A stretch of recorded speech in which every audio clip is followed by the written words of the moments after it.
All right, ladies and gentlemen, boys and girls, brothers and sisters, this is Kimon Freeman, broadcasting on behalf of We Act Radio in the studios of Legacy DC. I'm honored to be in the studio with such distinguished guests here today. There really don't need any introduction whatsoever, but for those who don't like flowers, for those who have not visited the historic U Street, let me do the introductions. This is the legacy of Lee's Flower Shop. Lee's Flower and Car Shop is Washington, D.C.'s oldest continuously family-owned flower business. Over the years, Lee's has witnessed many transformations within the D.C. community. It began on the U Street corridor, also known as Black Broadway, during a time when African Americans were able to own businesses despite the Jim Crow laws, i.e. apartheid. Throughout its history, Lee has endured significant moments in U.S. history, such as the Washington, D.C. riots following the assassination of Martin Luther King, i.e. rebellion, and the George Floyd protests, i.e. rebellion, in 2020. Through these events, Lee has served the entire community of the nation's capital, providing flower arrangements for occasions ranging from Mother's Day celebrations for grandmothers to welcoming international guests on behalf of U.S. presidents. Ladies and gentlemen, boys and girls, I give you Mr. Rick Lee and his lovely daughter, Stacey Lee Banks. And they both are the bosses with the hot sauces right here. I just want to say, first of all, thank you both. We wanted to do this interview for quite some time because we wanted to give you guys your flowers. As I said off camera, I hadn't seen really any in-depth interviews on the subject matter of your family and this family's history. And so for you guys to now have this documentary done, I think is just icing on the cake. And then on top of that, the cherry is today is the anniversary of the birth of the matriarch of the family. Could y'all speak to how does that feel to be at the helm of the blood, sweat, and tears that 3 generations have put into this business and is still being acknowledged today? Well, I can speak first. It makes me feel wonderful to know that my 2 daughters and grandchildren are all pitching in and making sure that the flower shop exists. They keep the doors open each and every day. They work like just, well, work like dogs. That's a saying that you hear a lot, but they work hard. Let me say that to you. When you own your own business, like we do, you don't have a choice to not come to work. You don't care how sick you are. If you got customers that are counting on you, you go to work. I was at the flower shop for 45 years, never took a sick day off. I'm not saying I never was sick, but I never took off because I knew that people were counting on me. And if I didn't open the doors wouldn't be open. And I think Stacy and my oldest daughter and Christy, my youngest, feel the same way. I don't remember them staying off sick. And they could have been sick, but they didn't take off. They worked just like we did, and my mother and father did the same thing. It was a tough thing, but when you own your own business, you have to do what you have to do. People counting on you, they pay good money for a top quality product, and you got to give it to them. And you got to be there, and the only way for it to happen is for you to be there. You can't do it from a remote place. You have to be on the spot doing your job. And so that's the way I feel about it. Stacey, you've been there since you was 12 years old. Yep, I have. And I always say, if you do the math, I've been there now 49 years. So you look good. That's a long time. I'm 61. Yeah, black don't crack. 61 right now. So yeah. But I think my grandmother, Winifred Seeley, is smiling down right now to see that we have carried on her legacy and my grandparents. But her, on her birthday, she's probably, up there saying, okay, they did good. Because she was a tough cookie. I wanted to get into that because watching the documentary, and this is you have a world premiere screening this Saturday. That would be June the 15th. at Eaton Cinema. I'm assuming that is the Eaton Hotel's cinema. And you had a director, Camilla Thurman, who did a great job. And John Betts, the cinematographer, because I liked a lot of the shots. I'm just talking about the way it was put together. It was a really great piece. I wish it was a little longer. That's why we're having this interview, to give you guys an opportunity to talk about some things that may have not made it into the storybook. But I wanted to get into the fact that your grandparents didn't have college degrees in business. They didn't get training in floor arrangements. They didn't have a business plan for the first 5 years. All these are no-nos in going business today, but somehow they made it work. Can we speak to their ingenuity, their instinct, whatever it was that got them over the hump, and the challenges that they was able to overcome? I think what you mentioned, instinct, I think that's what they had, very good instincts. And they had other businesses as well. Didn't they have a cafe, Rick? Well, that was later on into the flower shop was the mainstay, and that just so happened that there was a luncheonette right next door, and the lady wanted to go. She was ready to retire, so she sold it to them. They bought it, and it lasted for a couple of years, but it really wasn't all that successful. But the flower shop is another story. And of course, it became a flower and card shop when the people who were on the other side of them, who had a Hallmark Norcross card store, decided they wanted to retire. And so my parents absorbed that business also. So that's how we got Lee's Flower and Card Shop. And of course, Hallmark was the premier card at that time, and Norcross was right behind them. And so those are the two that they had. My parents were always forward-looking, and depended on God for everything. I mean, they put things in God's hands, just like we do today. You, me, we all do that because we know that all good things come from the Lord, and they just don't pop up. You have to be in touch with the Lord. You have to have a relationship, and of course, we all do. And to me, that's the key to success. I tell all young people that, and I know it. I know it from the top of my head to the bottom of my feet. I know where my help comes from, and you do too, Stacy. So do your sister, and all Lees. You can't come through the Lee family if you don't know the Lord. We put you to the test. God will take care of everything. And so, what was the point that we were making now? Well, you rest on the Lord, and I think that's what got them over the hump. Because they didn't have the financial backing, they didn't have the experience, and they didn't have the business plan. But somehow they made a successful business that has lasted over 7 decades. Right. I'm just curious into what do you think what got them through those rough days in the beginning, or gave them the confidence to even start? Because how about that? Because a lot of people talk about going into business, but they don't never put their foot out there. Right. Well, I have to give my uncle credit because he had a shop first. His shop was on Georgia Avenue and W up by Howard University. And he asked my dad to come into business with him. My dad was working on the railroad. And so that was his life. He was at the railroad. He helped A. Philip Randolph start the railroad union, Pullman Porter Union. Is that right? That's right. Yeah, he's got the plaque. I got the plaque at the shop. And what is that man's name, brother? Huh? What's your uncle's name? Uncle's name was Eddie Lee. Eddie Lee. Want to lift up Eddie Lee? He working with A. Philip Randolph. Come on. No, it's my dad that worked with A. Philip Randolph. Okay. Because he was working on the railroad. He was a Pullman porter. Oh, he's a Pullman porter. Yeah. Your dad was the Pullman porter. My dad was a Pullman porter. My uncle was already in the flower business, along with his sister. That's my dad's brother and sister.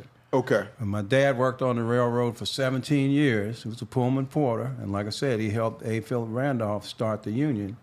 And just, they sent him a plaque thanking him and all that and whatnot. But then, after a while, he decided he was getting a little tired of the railroad because, at that time it was Jim Crow, and he was working in the where he served the food. He was working in that part of the railroad and whatnot, and caught a lot of abuse. I'm sure you understand what I'm saying. Yeah, right? I can imagine. And so anyway, my uncle was doing real well in the flower business. He asked my dad to come on in the business with me, and so he did. And he was living in Montreal, Canada at the time, where my mother's from, and so he said, Is that the French side? Is that the French side? Yeah. Well, no. Well, Montreal at that time, you had English and French because you had a lot of Caribbean folk that came up and moved to Montreal. Okay. They Your people speak some bypassed the French? United States. Your people speak some French? No, they don't speak a lot of French. Okay. They didn't have to because they had Back their own then, community. yeah. Yeah. They have their own community. Okay, so a lot of people migrated from the Caribbean, bypassed the United States and moved to Canada. There was a whole enclave of black folk that did that, and my grandparents were among the ones that did. And so my dad was running to Montreal on the railroad. That was his run from Montreal to Washington, D.C. And anyway, he got the call and he was getting disenchanted because of the Jim Crow, and whatnot. And so my uncle asked him to come in the flower business with him, which he did. That was a good move, although it didn't last long because you know how brothers and sisters are. They don't get along, right, all the time. And here they are in the business together. There's three of them. Too many cooks in the kitchen. Yeah, it was a little too rough. And so he liked the business, but he didn't like the relationship, how it was going. And so anyway, he decided to open up his own shop. Didn't have any money, but he borrowed some money from one person. Was a funeral home owner.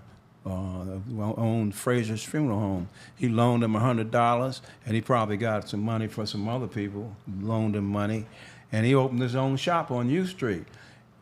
Here we go.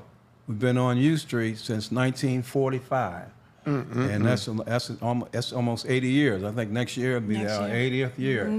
And so he did that. Worked it. They were working. Actually, he asked. Got so busy. He asked my mom to come down because he had left her and me in Montreal, okay, while he opened the business and trying to get it up and running. And so it got so busy, he asked her to come on down and be a part of the business, which she did, and they worked. Both of them worked part-time jobs. There wasn't the 8-hour in and out, because you had to have money. It takes money to have a business. You just don't flop into business and the money's already there. You got to work to make the money. Unless you're born with a silver spoon, as some people are. They didn't have no silver spoon. Like I tell you, their silver spoon was the Lord. I always cringe when I hear somebody say that self-made billionaire. Like, oh, okay, no, ain't nobody self-made. Come on, brother. Man. You Come don't on, have God on your side. Tell you the ain't truth. going nowhere. Yeah, that's right. So anyway, my mother was a staunch Christian person, and she kind of got my dad into it because I don't think he started out with that, but she has it, and come from Canada, they had a beautiful Christian background. So anyway, they were working it out. Both of them. My mother worked at the Census Bureau part-time and worked at the flower shop full-time. My dad, he drove a school bus and picked the kids up in the morning and took them back home in the evening. All of this while still running the flower shop. Now, see, I think that's getting to the nitty-gritty of what I was trying to, like, what was it that got them through that tough time? Right. They was humble. Right. She had a good government job. Right. He didn't have a condescending attitude about driving the school bus. As some people today was like, oh, you driving a school bus? Like, what you do what is necessary. Right. You know? Well, they both had attitudes of gratitude. They knew of gratitude. They knew where their power came from. All right, and that was from the Lord, and that's how they ran it. And then no matter how tough it was, they stuck with it. And I got that from them. I really did. They taught me that you know, stick-to-itiveness, be rough, be tough when you need to be tough, but do what you got to do, no matter what. So they did that. They instilled that in me. I know, like, I worked at the flower shop for 45 years, full time. But I left a good job. I mean, my dad, that's another part of the story. I was working at the Peace Corps and was not a division chief, but anyway, I had a good Please job. tell these people what the Peace Corps is, because they don't have enough commercials. We all know what the Army, the Air Force, and the military does. Tell them what the Peace Corps is for those who are unaware. Peace Corps sends willing people around the world to help different countries. You got countries that need help, and that's what the Peace Corps. We have people everywhere in all those countries that, you know, where people were poor and didn't have resources and whatnot. This is something that the government did. The United States government set up the Peace Corps to help other countries. And so I was working at Peace Corps Washington as a you know a worker. I was a branch chief, and my dad asked me to come into the flower business with him because he got so busy. And how old were you around that time, you think? I was about 26 years old. Okay. So you was a fairly grown man, and he gave you the opportunity to choose. He gave me the opportunity to choose. Well, and actually, that's another place where God intervened. Always does. But at this point, he's saying to me, and I was a branch chief. Okay, I was a branch chief. I had a good job. Working at the Peace Corps, plus I worked overtime, so I was making really good money. And he says to me, I want you to come into the flower business with me. And so I said, well, how much you gonna pay me? You know, and so it was funny. What he was gonna pay me was so much lower than what I was making. It was almost like a joke, you know what I mean? So I said, but then that's where God comes in. You know, I had to put it in God's hands and say, There we go. Let me take this out. We always got to put it in God's hands. I'm going to put it in God's hands because he wasn't going to pay me that much money. You see what I'm saying? That's your mother calling in from heaven, telling you tell the truth. This is the truth. I'm telling the truth. No, it's not going to ring. It's not going to ring. Well, I got the. Did you turn it off? No, I can't turn it off. Sorry. That's all right. We at home. Can I finish my story? Yeah, please do. So anyway, after his ridiculously low offer. Yeah, you know, I thought about it. See, and my dad and I weren't really that close. We didn't get along that well. Either. Is that right? That's another thing. Yeah. So when he asked me to do that, I said, well, how much you gonna pay me? He told me and whatnot and stuff. So I said, I thought about it and prayed about it. And God told me, says, if you don't do this, this business is gonna dissolve. And do you want that? And I didn't want that. And so I did it.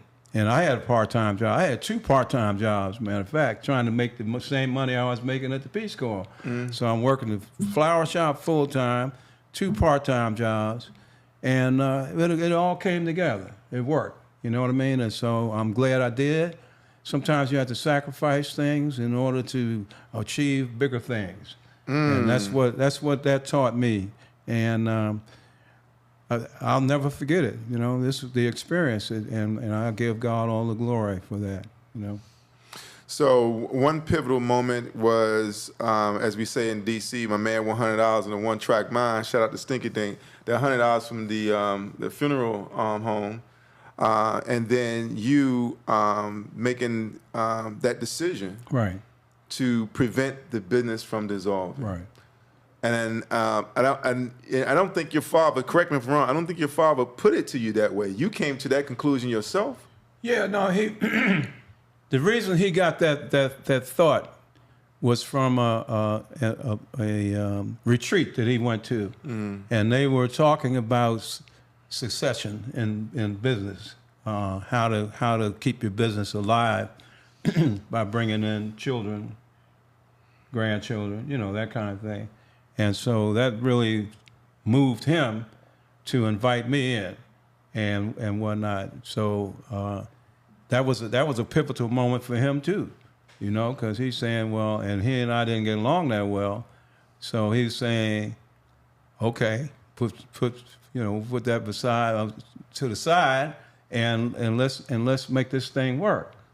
You know what I mean? So I give him credit for that because he didn't have to do that. Mm-hmm. You know what I mean? He didn't have to do that, but he wanted it to survive. He wanted it to keep going, and it did. That was a pivotal. You know what I mean? That was a very crucial time in the business and whatnot. So now I guess you can say there was history repeating itself because it became time to pass the baton, right? And you had to have the similar talk with your daughters, right? Shout out to Christy, who's not with us today. Somebody got to watch the shop, right? Yeah, Exactly. That's exactly. But you presented to them differently. Yes. When they had the opportunity to make the decision for themselves. Speak to how you presented it to your daughters when it came time for you to make the same proposition. Right. And then, and that's how I put it to them. I said, I love the flower shop, but it's time for me to retire. I put in all those years and everything, and I was tired of that, the hard work, because I thought I was ready to retire, and I knew I could retire and get my full retirement at 70 years old. And at that time, I wasn't ready to keep on to that hard path, because it's a tough, man. When you own your own business, it's tough. You got to be there all the time. So anyway, I just put it to them. I said, here's the deal. Do you all want to keep this business going? I will turn it over to you, or I'll sell it. I'll sell this building to somebody, and I'll move over to Hawaii, because I like Hawaii. You know what I mean? So you got good taste there, Brother Rick. Brother Rick, the boss with the hot sauce. I'll go ahead and roll on out, and you guys can have it. You know what I mean? And we'll just let it go. And they made a decision, and so that's it. I turned it over to them, and they've been running with it. Let me tell you, they're not walking; they're running. They are running that business, man. It's like, I'm so blessed to have them to continue the flower shop. They are doing it, and everybody who does any business with the shop now is just giving them all kinds of accolades, because they are just putting out amazing work. Their heart is in it.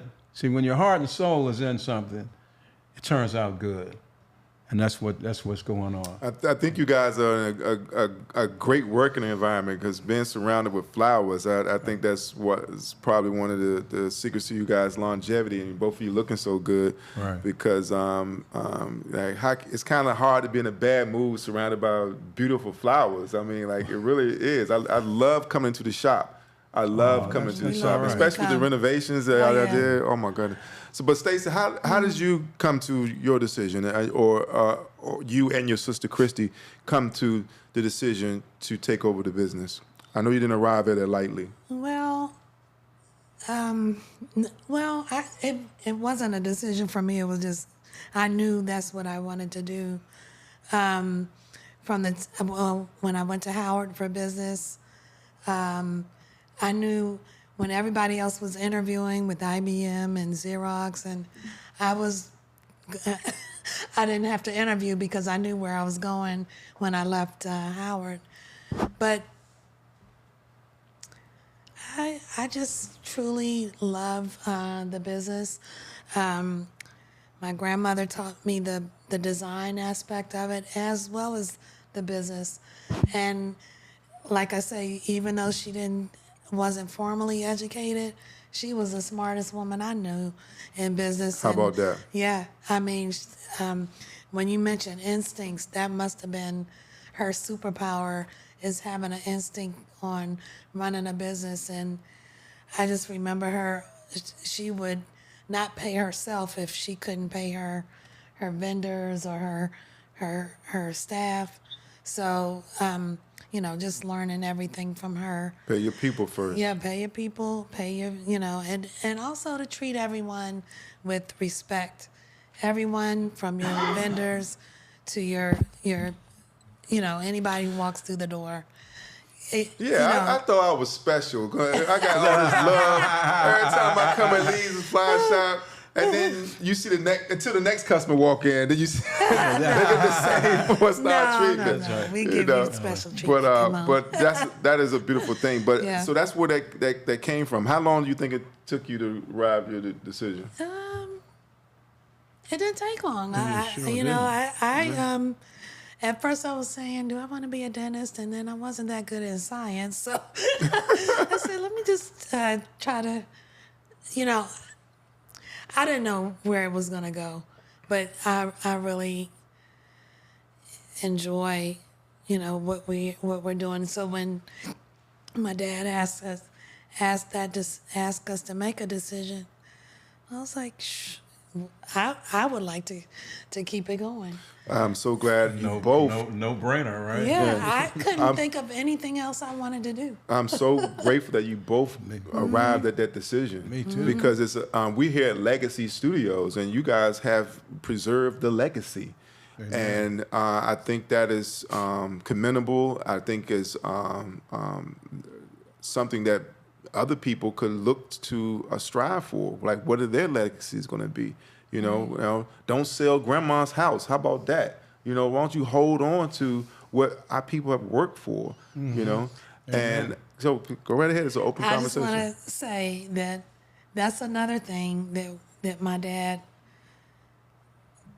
offered to us. When my grandmother turned a certain age, she was ready to go to one of those assisted living places where you have to sell your home in order to get in. So my dad said he didn't want her house. So my husband and I bought her house. So that's keeping that house in the family. How about that?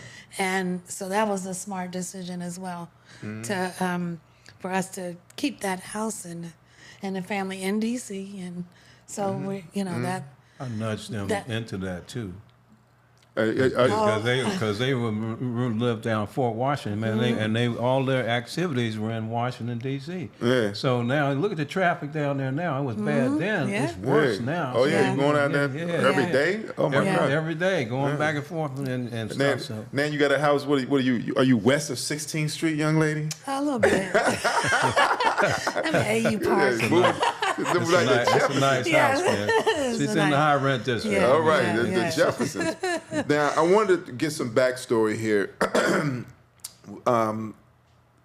Like I said, I love coming into the shop. So while I was waiting for an arrangement, I was reading this on the wall, and I was like, I have to share this with this interview. You have 3 plaques that's on the wall, one for your mom, one for your dad, your grandmother and your grandmother's respectively.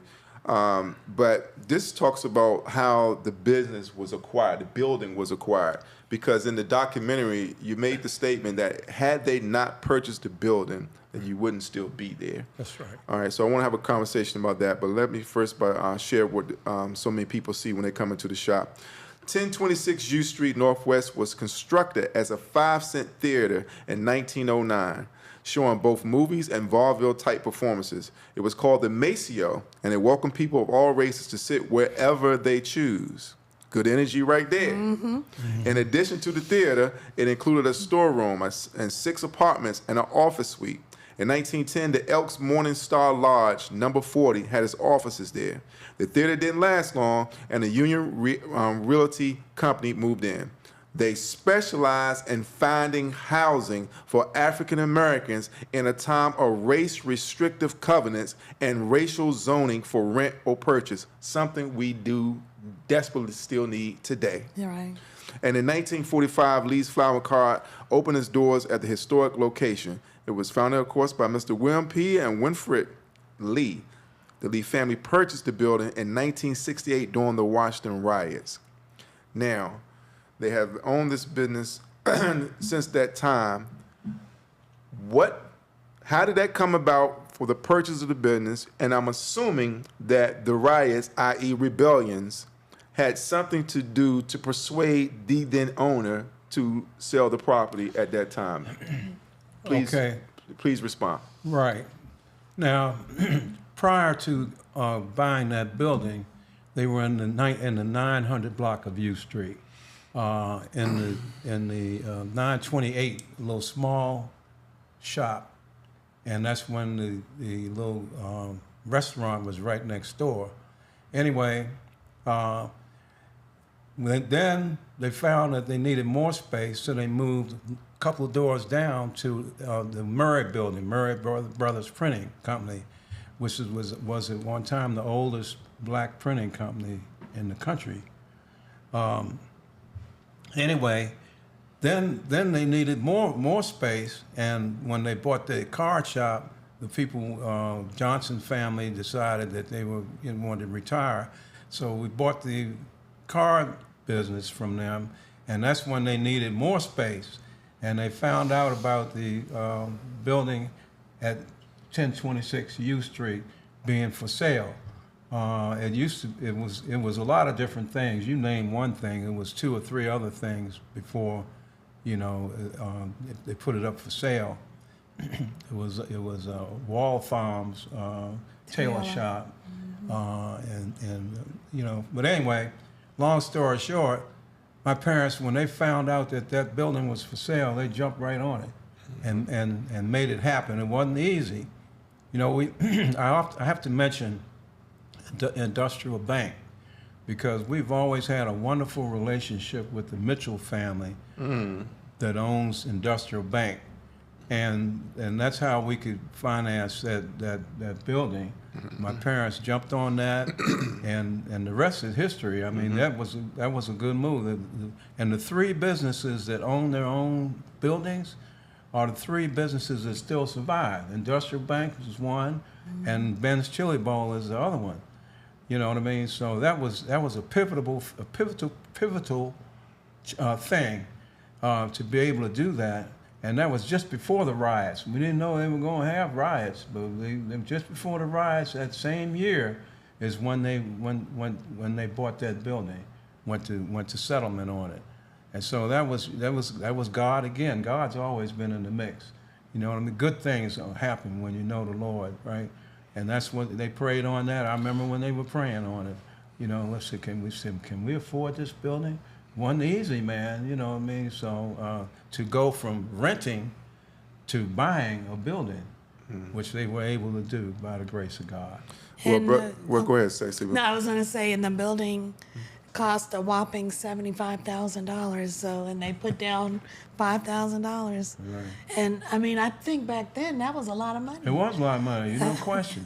You can't even buy a good car. I know. Let's go. Some the cars. times, different times. Yes. Different times. Yeah. And I'm so glad they had the vision to do that. Exactly. But on April 4th, 1968, your father was in Boston. Right. James Brown saved Boston from being burnt down by performing for free on television. So he got to see James Brown on TV at his brother's on morning. His lost his brother. Unfortunately, I'd like to hear that if you want to talk about it. But you was here at the shop with your mother. Well, and you was depending on a little bit more than just God that night, because you had your friend with you. Well, that's true. I.e. a shotgun sitting at the door.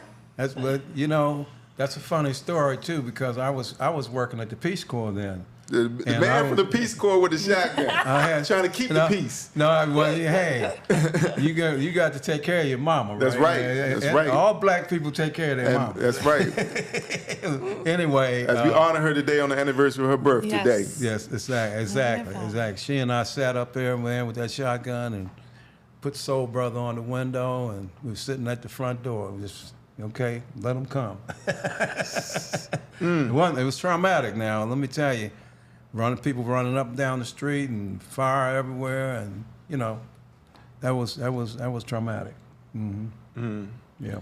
And How do you think that was at the time detrimental to the business and the other businesses in the area? Let them know the impact that the riots and the rebellion had on U Street, and how that was a pivotal moment in the history. Well, it was a pivotal moment because so many of those businesses were renting, and the buildings got burned down. So if the building gets burned down, you don't have anywhere to go. And these a lot of them were lost their businesses behind that. And the only three businesses that survived were, like I said, Ben's Chili Bowl, the Industrial Bank, and us.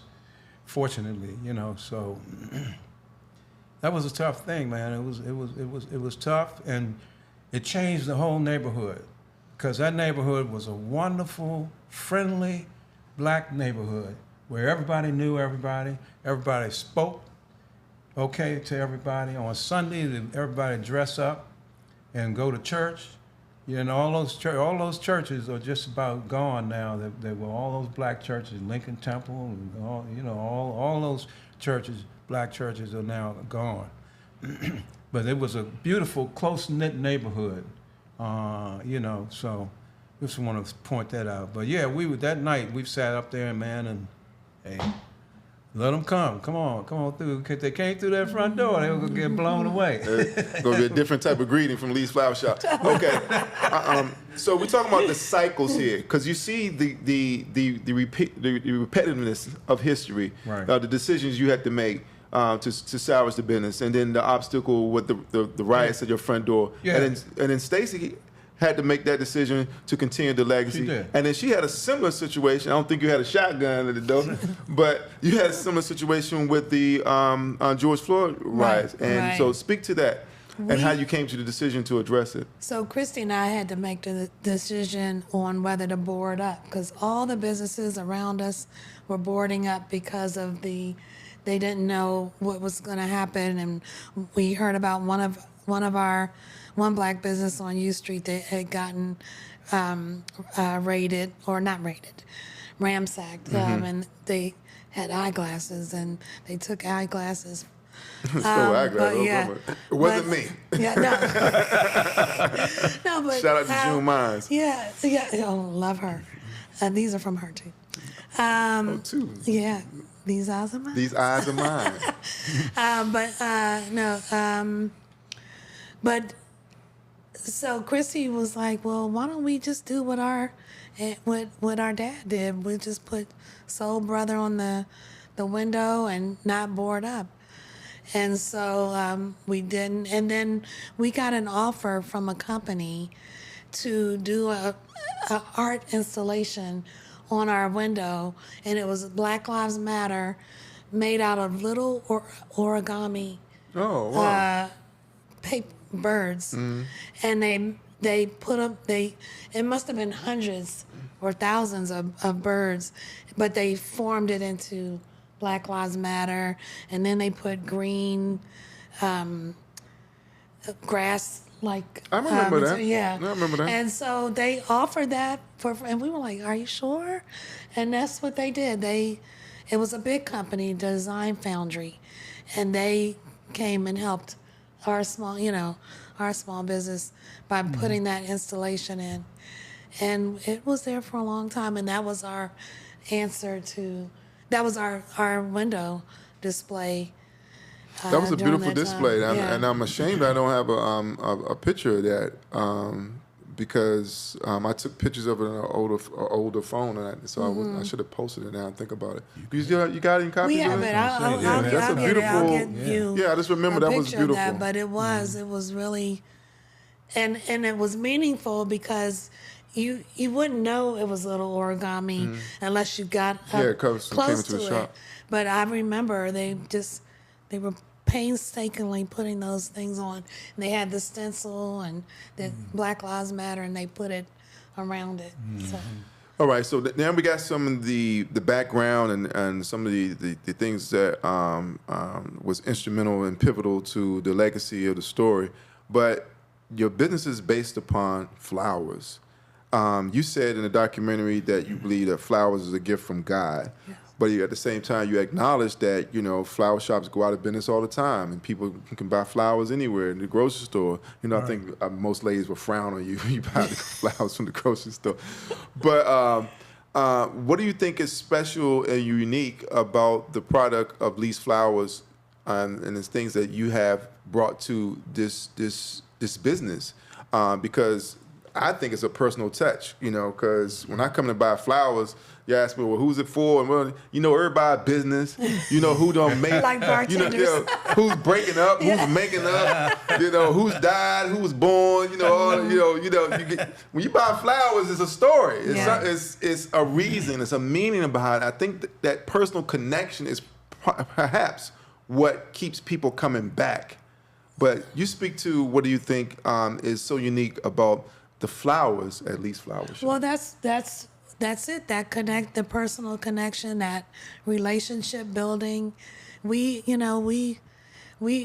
customers are our friends, you know, and if they're not our friends when they first come in, they're our friends after, you know, I don't know.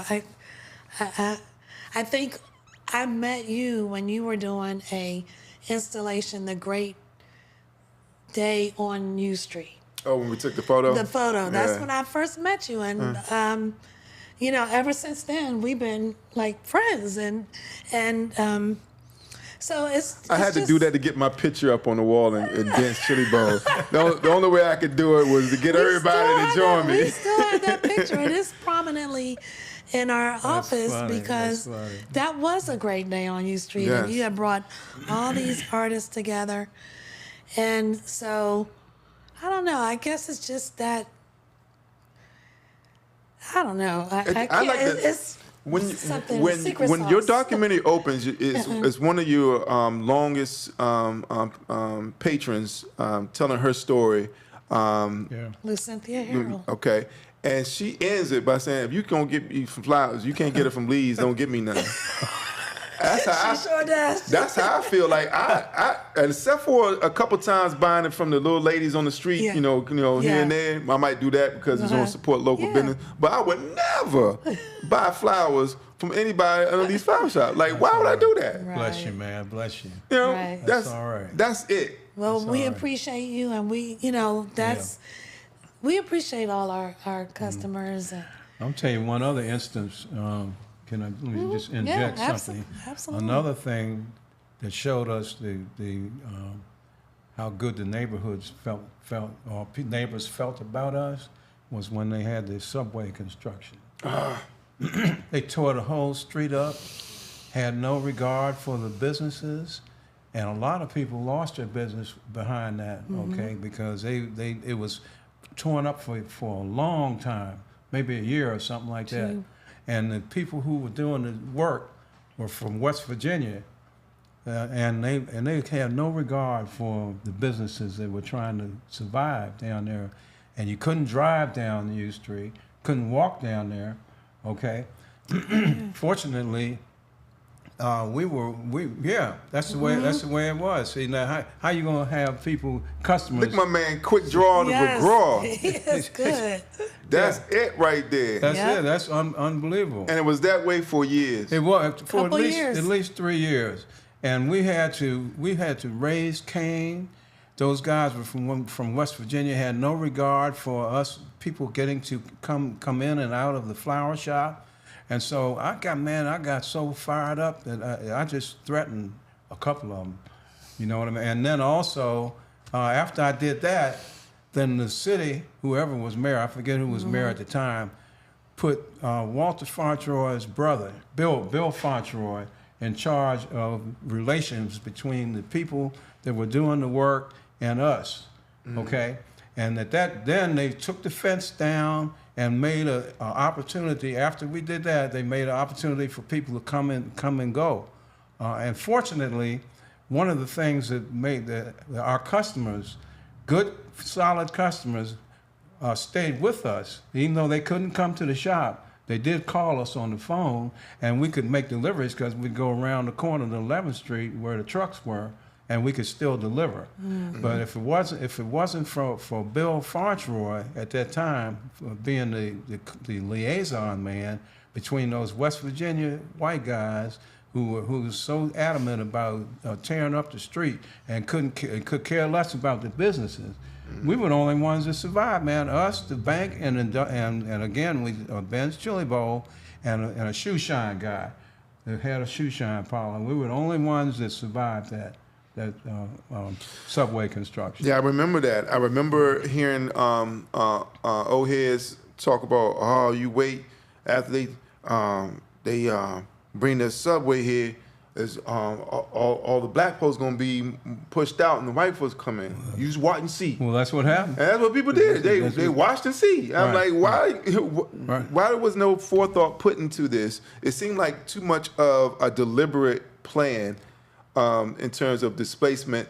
And like you said, utter disregard of the existing businesses at the time during the construction, utter disregard of the businesses after the construction, because when the prices and the neighborhood changes, there was no retention plan for long-time residents and small businesses. Right. Bam, that's it. That's it. And all the people that knew each other, neighbors and everything like that, unfortunately, they didn't own their own homes. They were renting, okay? So then the big businessman comes in and swoops up all the property and whatnot. In one fell swoop. And the whole area changed from an all black neighborhood to almost all white neighborhood. All those apartment buildings, those high rent apartment buildings and everything that they've been built in the last 20 years or so. Yeah.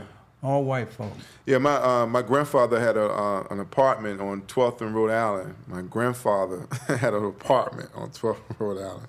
And that apartment became my father's apartment, then became my apartment. So this apartment was in my family for over 35 years. Wow. Is that right? An apartment. Yeah. Should have been a condo. They didn't know nothing about TOPA. They didn't. My people didn't have the same vision. Right. To purchase the property and what have you. And I feel like that's a lost family heirloom, a family legacy that was lost. Every time I drive by it, like they should be paying me rent. Right. You know. Right.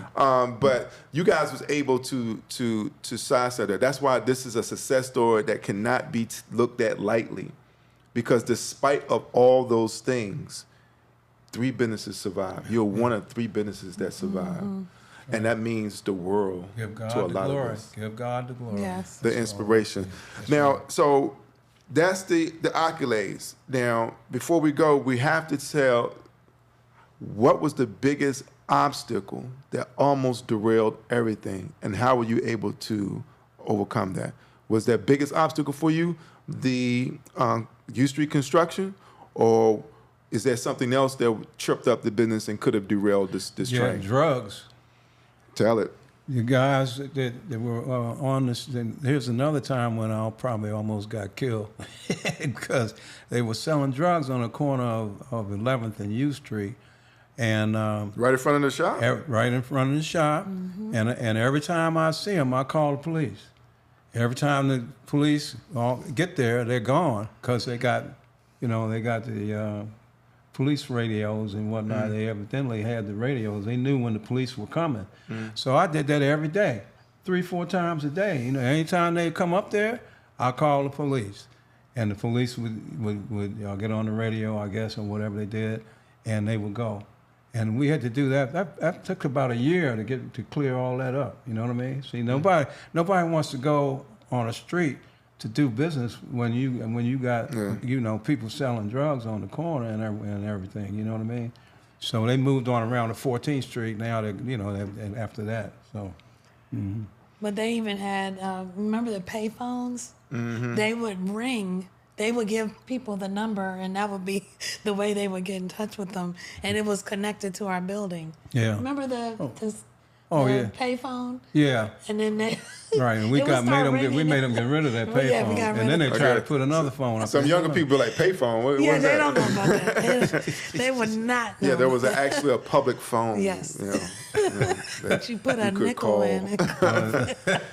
So see, we've had some obstacles. Let me tell you, man. But I've just, like I say, I give God the glory because He sustained us through all of that. I love your fearlessness, to be honest with you, Brother Rick. I love your fearlessness. I as the patriarch of the family, I think that is, cannot be taken lightly, that you have provided some backbone to your family, and it's definitely showing up in your Well, daughters. they're the same way. My dad had it, man. I got yeah. it from him. He was a tough guy. He really was. He was soft-hearted in a way, but he was tough in another way. He was tough business-wise, and he stood up for what he believed in, you know what I mean? So that's the key. That's the key, and I think my daughters have the same trait. My son, too, he's in Las Vegas, got his own business, but my two daughters are tough nuts, okay? You can't come in there and push them around. They ain't gonna let you. Nah, that's two black women. Two black women. They not, but that, black women are strong. You know, black women are the backbone of America, man. Absolutely. That's I always say that. Too. Absolutely. I always, that's who keeps saving America. You know? That's what they call it. Maybe they should change their mind. You know, I was looking at a documentary, and you said your father was a tough cookie. I remember one of your longtime employees was talking about your father was quick to call somebody Young sucker. young sucker. That's what I was saying. That's I was like, oh yeah, you a bad dude. You walk around calling people suckers. You know? Well, he's from Boston, man. You know, Boston, they had fights up there and everything. All those different little burgs and boy, Boston got the hardest white people I've ever seen in my life. My old man grew up there. See, y'all start talking that junk to white people you want to in Boston. You better go ahead. They can rumble in Boston, boy. They run these people Some out of bad there white boys and in all that Boston. stuff, man. Shoot. I talk crap to anybody else outside of Boston. They can get it. That's But in right. Boston, I'm gonna be on my best Some behavior. tough people. And he would smoke Camel, unfiltered smoke Camel cigarettes all day long. All day. All Oh my day. goodness! And your mother, I hear tell, was quite the fashionista. She was She beautiful. was. My mother, man, she was a beautiful woman, and had a beautiful soul. You know what I mean? She really did. I mean, anytime you see a black woman going down to the White House, making flowers, doing flowers, and they're taking her picture and everything. Oh wow! Now, you and I'm going back to the documentary because unfortunately you guys didn't have enough interviews on this subject matter. This is why we're giving you flowers here today. Your mother was invited to do the floral arrangements at the White House. The first time was with Betty Ford at the request of Betty Ford, who was the first lady at the time, and also the founder of the Betty Ford Clinic. So we want to support all those who have substance abuse problems and have overcome it. And sobriety is important. And I love that when we say the Betty Ford Clinic is with respect and esteem and empathy. For those, and we shouldn't look down on people who have those health conditions. That's right. But having said that, this is the woman who at the same time had a good government job at the Census Bureau to sustain her, to keep her business going, that her husband also sacrificed to drive school buses for, and now they bring in the flower arrangements to the White House. Can you speak about that experience and what that might have meant to them in terms of them having made the right decisions and starting this family legacy? Yeah, I think over the years, their tentacles kind of grew. You know, where they were no longer just a black business, but a business that sold flowers and beauty, and that's what they were about. They weren't about being a best black business in town or anything like that. They were about being the best business, doing the best job they could possibly do. And my mother was a wonderful designer. She could design flowers like nobody else. That's why they sent her all over the country. The Teleflora group that they belonged to sent her all over the country doing design shows and whatnot. We got pictures of that, showing that, and then she got invited down to the White House. She went down there with her head up and knocked those flowers out and blew their minds. You know what I mean? And so I think that's a key thing that we this. Oh, Sorry, because today is the day. Today is the day. Today is the anniversary of the birth of the matriarch of the family, and we want to bless her and lift her up. yeah. And she did not know the business when she started, but she learned it. That's right. She learned it. Amen. Amen. Yep. That's true. That's true, man. Sorry I fell down on you, man, but Yeah, nah, that's called love, brother. That's love, brother. birthday You today. make me want to call my mama right now. I'm gonna have to call her after I get out of this interview. I'm gonna have to get my mother some flowers from Lee's Flower Shop. Yeah, I'm gonna have to get her some flowers. Now, what's some flowers that she would love? What's something that tell me something that your mother loved? What your grandmother loved? What's something that she loved? I think orchids. I can never keep the orchids alive. How do you keep the back orchids then, alive? They were You don't cut have to do orchids. nothing They to were them. Catalea orchids. They were huge, beautiful orchids, but they weren't the plants. You So I talking know about what the you're plant. talking about. You talking about the Yeah, plant, but right? these You were just do it. Let I it be. just Let it be, remember, and it'll just keep blooming. You know, and find a good place. a good that spot has good for it. lighting Yeah. and Yeah.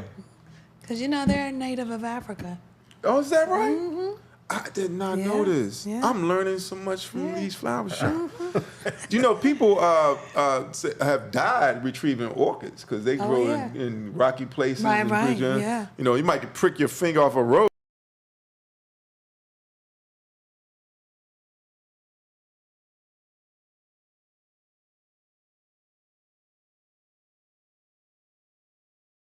Obstacles for you, Miss Stacy. Your father shared his. What was the obstacles for you? So for me, You had to face some drug dealers. no, well, No. you mean in business? I'm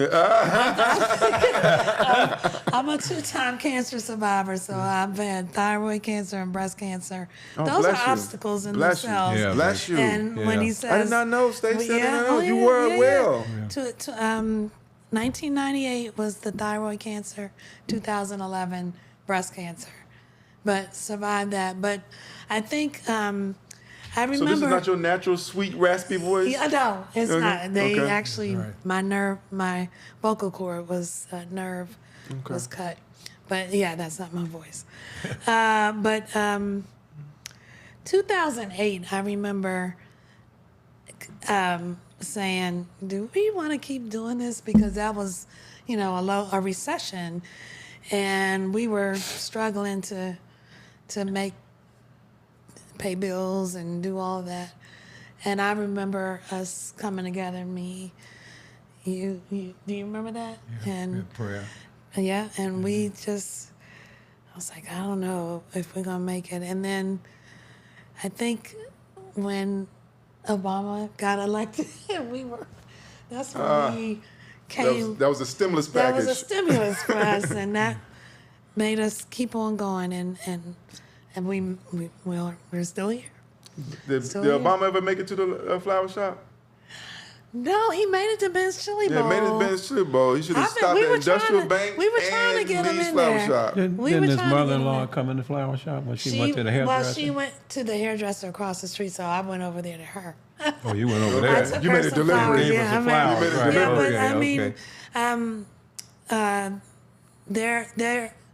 okay. we've done business with them. Michelle sends flowers to her friends, but her assistants call, not her. But Now, we have had the opportunity to talk about everything you guys have been able to do to survive the past, the obstacles that got us to this point.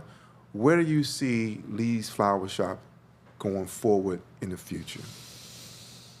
That's a really good question. Come on, that's one of my struggles, is hoping that our next generation can keep the legacy going. I think they want to, and I hope they have the drive to do it, because this next generation, they're not about a lot of hard work. I don't know, and it takes a lot to run a small business. I think they're up for the challenge. I just don't know. What do you think? Well, I think we just keep that in prayer. Yeah. Because you're right. This is a whole different generation. Their thinking is definitely not in tune with ours. But I've seen some good folk come out of this young people. It takes a while, though. They have to go through some ups and downs, some challenges and whatnot, and got to keep talking to them, keep them.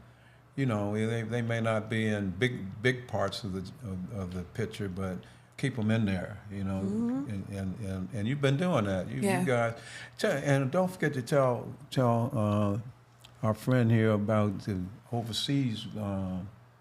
The times we had to go over to Italy and did flowers in France. Oh, wow. Is that a Yeah, flex? yeah, Are you flexing? Like, Yeah.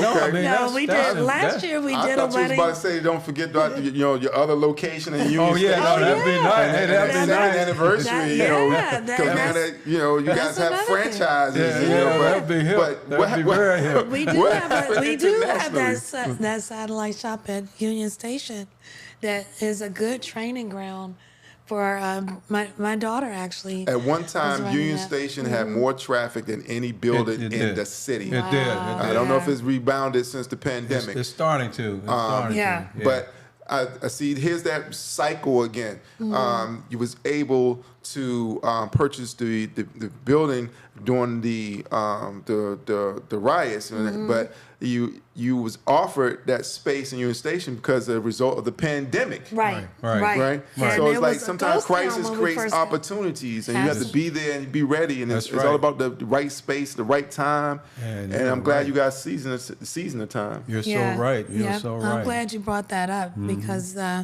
when we first got there, it was a ghost town in Union Station Yeah, it's because popping now. it was like the tail end of the pandemic, I guess, 2022.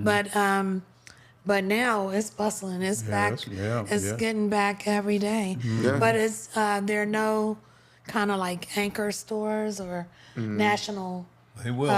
They will. shops They in hit- there. They Well, will. when they come back, that's when they'll probably put us. They put you out. Okay, see, that's why we didn't see that the retention plan for long-time Right, residents, right. small businesses. They needed the least flower shop for their brand and their traffic Right. to fill the space. And let's be honest, everybody loves flowers. You coming in and out. That's a perfect place for it to Absolutely. be. There was a shop there before, Right. And so they needed you to help them to reestablish that traffic. And now that once that traffic has been reestablished, they want to discard you like Oh, no, like I dead haven't- flowers. not I haven't happening. You know what I'm said saying? that. No, we didn't. No. This is No, this no, we no. act real. We have I'm to tell the truth and saying, shame the devil. So I want to make don't know sure if that will happen. Now, I'm not saying it happened. It hasn't happened yet. That's some room for That's- negotiation here. No, you're right though. You're right. Because we Yeah. want to have that conversation. Yeah. That could- If it and- comes up, we'll call And you. that, because that's our argument too. Because we can, if they start trying to do that, then we have to be ready for them. Yeah, because Right. it's Say, about look equity. here, when y'all Yeah. didn't have nobody That's right. down here, we were here, Right. and whatnot. So hey, Well, and a couple thousand people will see this interview, and we'll lay the foundation. Beautiful. Appreciate it. And so now the foundation has been set, and we're all set for the 80th anniversary of Lee's Flower Shop. That's right. What's in the makings? What's in the plans? What we're gonna have? What we're gonna do? We're gonna have Patti LaBelle come down and sing. What we're gonna do? What we doing for the 80th? I missed the 80th for Industrial Bank. Oh, did you? Yeah. Yeah, that was Yeah. nice, man. Yeah. You missed something good. I was Yeah. like, oh my god, That was great. I missed the 80th for what was another? Was another? I was about to say, no, it wasn't the 80th, the 50th for Benz? industrial. Oh, For Benz. for Six- Washington okay. Foreman. Oh, I missed yeah. Washington Foreman 50th. Why Okay, you be okay. missing all this stuff, man? Oh man, I missed. What's the problem? I was there at a bunch of Ben's Chili Bowls ones, but I'm going know, to those be are at good. the 80th for Lee's Flower Shop. All I'm right, putting it on my good. calendar today. Put it on. I'm putting it on my We'll today. probably celebrate all year because Yeah. I can't think of one event that could, So we it need would to have talk about what we're yeah, going to do. I've been thinking about it because Yeah. I want to do something, but I don't want to keep thinking about it and not do anything. Okay. You know well, how you do that? okay. Well, Well, you we're know gonna do it. this Yeah. again You know because it once must we be. decide what the Okay. 80th is gonna look like, Okay. we're gonna come back and tell the whole world what the 80th Absolutely. plans are gonna look like. You have enough event planners that, Oh, yeah, that you that's work true. with. Yeah. All you got to do is mention it, and I bet you they'll hook you up. Yeah. Oh, yeah. Yep. I have to look up definitely this will. quote. So please give our listeners some piece of wisdom going forward. Whatever that your little quote, your little mantra, whatever your little thing is, let them know. Right. Because I want to look up this quote that I want to share with you guys before we go. Yeah. Well, my philosophy is very plain and simple, I'm an ordained deacon at my church. Been going to the same church for 70 years. Led the prayer service, Wednesday evening prayer for service for 35 years. I believe in service, and if you serve the Lord, of course, the Lord is going to take care of you. And so I want people to know that that's what we need to do. That's what brought black people out of slavery. That's what brought. That's the one thing that will keep you going forward, will keep you on the right track. Just to have God in your heart and let God lead you and guide you. And so that's not a simple thing. You have to want to do it. It's got to be something in your heart. You got to say to yourself, I want to be all I can be. And of course, God put us all here for a reason. And if we don't tap into God's power, we won't ever find out what our purpose is. And that's how you find out. You give your life to God without hesitation and without reservation, and God will take care of the rest. That's all I have to say. That's it. Mm-hmm. Amen. Amen. Amen. I'll shake. That was the boss with the hot sauce. Stacey, your party mantra? I just say put your best foot forward and do your best at everything you do. That's right. And you do. Yeah. All right.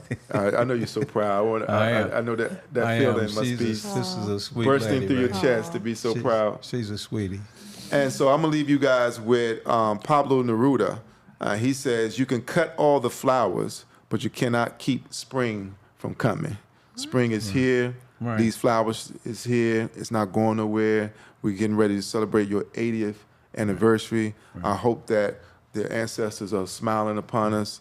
Thank you for the legacy you have created, the examples you have established, and the inspiration. Nipsey Hussle said that the greatest act of humanity is inspiration. And you guys have inspired me. You inspired generations of other people, knowing that we can overcome and survive and thrive. Amen. And the flowers are proof of that thriving. So thank you. Thank you.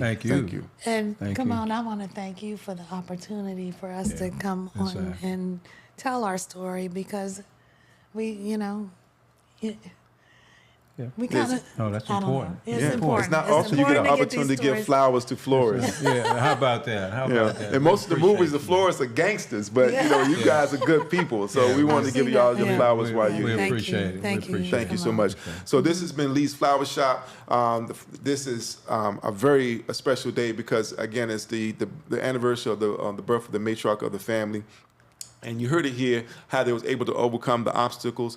If they had not purchased the building at the time that they did, they wouldn't be here. So we need to talk about equity. We need to talk about our retention plan for long-time residents, small businesses going forward, so that they cannot be the exception, that they become the rule.